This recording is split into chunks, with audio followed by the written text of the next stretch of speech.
Bəli, ölçü olaraq artıq bu günlərimi anladıq ki, bu ilin bitməyinə cəmi cümlətanı 30 gün qalmışdır. Hər yerdə, bütün TikTokda, Instagramda, hər yerdə 1 dekabr paylaşılır. 1 dekabr gəldi, 1 dekabr gəldi. Bu il necə keçdi, bu ili necə keçirdik? Bəli, anladıq. Artıq 2025-lə vidalaşmamıza tam-tamına sayılı günlər qalıbdır. Amma bu 2025-də nə əldə etdiniz? Mənə çox maraqlıdır. Rəy bölmələrinə yazın. Mən bu il vallahi heç bir şey əldə etmədim. Yenə 2024-cü ildə ana olmuşdum. Hə, o mənim yaddaşımdadır. Amma 2025-ci ildə heç bir xatirə yadımda deyil. Xatirə bir onlar yadımdadır ki, hər dəfə mağazaya gedəndə qalxan qiymətlər, qaz pulunun qalxması, işıq pulunun qalxması, su pulunun qalxması. Hə, bax bunlar çox gözəl yadımdadır. İldən artıq keçdikcə hər şeyin qiyməti qalxır. Bunları anlayıram. Və bunun üçün də nə etmək lazımdır heç özüm də bilmirəm. Qazımız özümüzdən, suyumuz özümüzdən, işığımız özümüzdən, amma ki qiymətlər qalxır.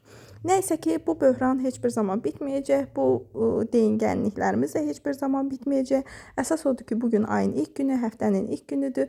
Motivasiya ilə başlayaq, ruh dolu başlayaq və deyin görək 2025-ci ildən hansı xatirələr yadınızda qalıb. Nəysə ki, və pul dərdi çəkən xanımlar, evdən oturub işləmək istəyən xanımlar, rəy bölməsində nömrəmi qoyacağam. Mütləq ora yazın. Siz də evdən oturub pul qazanmaq istəyirsinizsə, işıq pulunun, qaz pulunun dərdini çəkmək istəmirsinizsə, mütləq işləmək lazımdır. İşləmək üçünsə mənə yazın.